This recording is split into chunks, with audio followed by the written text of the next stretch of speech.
مریم college جانے کے لیے ڈرائیور کا ویٹ کر رہی ہوتی ہے، لیکن اسے پتہ چلتا ہے کہ ابھی کوئی ڈرائیور اویلیبل نہیں ہے۔ حیا مرتسم کے چکر میں کھڑی ہوتی ہے اور اسے پتہ ہے کہ مرتسم کا جانے کا وقت ہو گیا ہے، تو وہ وہاں اس لیے انتظار کر رہی ہوتی ہے۔ پھر حیا کو ایک آئیڈیا آتا ہے کہ کیوں نہ مرتسم کے ساتھ چلے جائے، تو وہ مریم کو کہتی ہے کہ آ جاؤ، آج تمہیں مرتسم چھوڑ کر آئے گا اور میں تمہارے ساتھ چلتی ہوں۔ حیا بہانہ بناتی ہے کہ مجھے کالج سے ایڈمیشن فارم لینے ہیں، تو وہ مریم کو بھی بیوقوف بناتی ہے، لیکن مریم کو پتہ ہوتا ہے کہ وہ جھوٹ بول رہی ہے۔ تو مرتسم کو کہتی ہے کہ مریم کو چھوڑنے والا کوئی نہیں ہے، تو آج تم اس کو لے جاؤ۔ موقع نہیں چھوڑتی جس کا وہ فائدہ نہ اٹھائے۔ تو مرتسم آتا ہے اور اسے کہتا ہے کہ گاڑی میں بیٹھ جاؤ۔ اوپر جاتی ہے تو دیکھتی ہے کہ اوپر تعویذ جلے ہوئے پڑے ہیں، اور وہ اسے سب پتہ چل جاتا ہے کہ یہ حیا نے خود کیا ہے مرتسم کے خلاف۔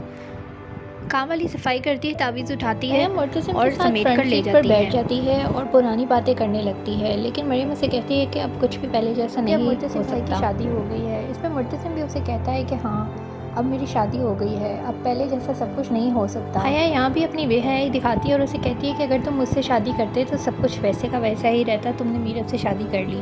اس پر مرتسم اسے کہتا ہے کہ میرب ہے ہی ایسی، وہ ہمیشہ مجھے یاد رہتی ہے، میں اسے کبھی نہیں بھلاتا۔ مریم کے کالج پہنچتے ہیں تو کیا دیکھتے ہیں کہ ملک زبیر گاڑی پارک کیے ہوئے مریم کے کالج کے آگے کھڑا ہوتا ہے۔ سمجھ جاتا ہے کہ یہ کسی بری نیت سے یا مجھے دھمکانے کے لیے ہی یہاں پر آیا ہے۔ پر مرتسم کو دھمکیاں دیتا ہے اور اسے کہتا ہے کہ میں بھولا نہیں ہوں اور میں تجھے سکون سے جینے نہیں دوں گا۔ مرتسم اسے کہتا ہے کہ یہ یاد رکھنا کہ میں کون ہوں اور میں نے کیوں تمہارے باپ کو معاف کیا تھا، صرف تمہارے باپ کے سفید بالوں کا خیال کرتے ہوئے، ورنہ تم مجھے اچھی طریقے سے جانتے ہو کہ میں کون ہوں۔ ملک زبیر سے کہتا ہے کہ میں بار بار آؤں گا گھر میں، اور اس بات کو میری کھلی دھمکی سمجھ لو۔ حیا سب کچھ دیکھ کر گھبرا جاتی ہے، گھر پہ نہیں ہے اور حیا بھی باہر گئی ہوئی ہے ان کے ساتھ، جس پر مہا بیگم آتی ہے اور ان کو بھی اچھا نہیں لگتا اور میرب کو بھی اچھا نہیں لگتا کہ حیا کیوں مرتسم کے ساتھ چلی گئی ہے۔ مہا بیگم میرب سے کہتی ہے کہ تم میرے ساتھ کھانا کھا لو۔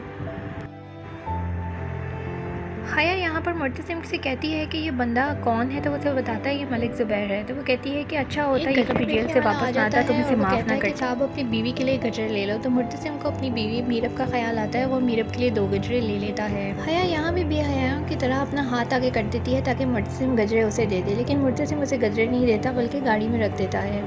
اگلی سین میں مہا بیگم اور میرب ساتھ کھانا کھا رہے ہوتے ہیں۔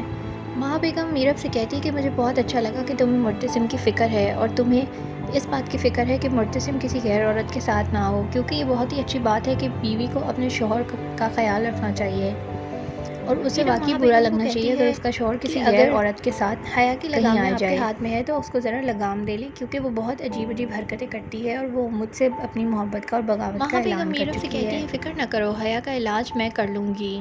تو یہاں پر مہا بیگم نے بہت اچھی باتیں کی، یہاں پر انہوں نے میرب کو بہت حوصلہ دیا اور اسے کہا کہ بہت اچھی بات ہے کہ تم مرتسم کو سمجھنے شروع ہو گئی ہو اور میں تمہیں بہت پسند کرتی ہوں، میں تم سے بہت پیار کرتی ہوں، اگر میں تمہاری ساس ہوں اس کا مطلب یہ نہیں کہ میں تمہاری شادی مرتسم شروع سے ہی پسند کرتی ہوں، مجھے مرتسم کے لیے تمہارے جیسی ایک بیوی چاہیے تھی جو سمجھدار ہو اور مرتسم کا کام اور اس کے گھر کو سنبھال سکے۔ اور حیا یہاں پر اپنی چالاکی دکھاتی ہے اور گاڑی سے گجر نکال کر پہن لیتی ہے تاکہ میرب کو جیلس کرے، اور گھر آتے ساتھ ہی میرب کو دکھاتی ہے اور جھوٹ بولتی ہے، جس پر میرب ناراض ہو جاتی ہے اور غصے میں آ کر کمرے سے چلی جاتی ہے۔ مرتسم میرب کو منانے کے لیے جاتا ہے اور اسے سمجھانے کی کوشش کرتا ہے کہ حیا جھوٹ بول رہی ہے، تو وہ کہتی ہے کہ وہ جھوٹ نہیں بول رہی، وہ سچ بول رہی ہے، بلکہ تم جھوٹ بول رہے ہو۔ یہاں بھی دونوں کی نوک جھوک شروع ہو جاتی ہے۔ وہ اسے کہتی ہے کہ تمہیں حیا کی بڑی فکر ہے مگر میری فکر نہیں ہے، جس پر مرتسم اسے کہتا ہے یہ غلط ہے، ایسی بات نہیں۔ مرتسم میرب کو سمجھانے کی کوشش کرتا ہے لیکن میرب خوب جھگڑا کرتی ہے، میرب سے کہتا ہے جہاں بھی جاؤ گی میرے ساتھ جاؤ گی، اکیلے نہیں جاؤ گی۔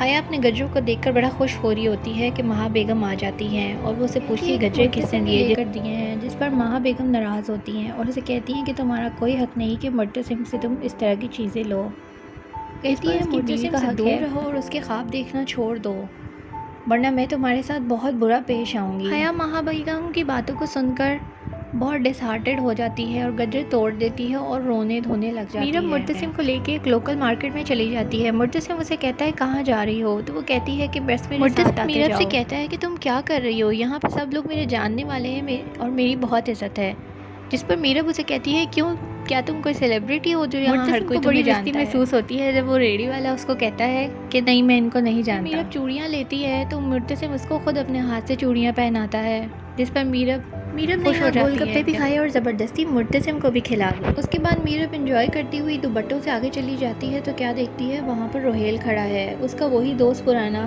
جو اسے پسند کرتا تھا،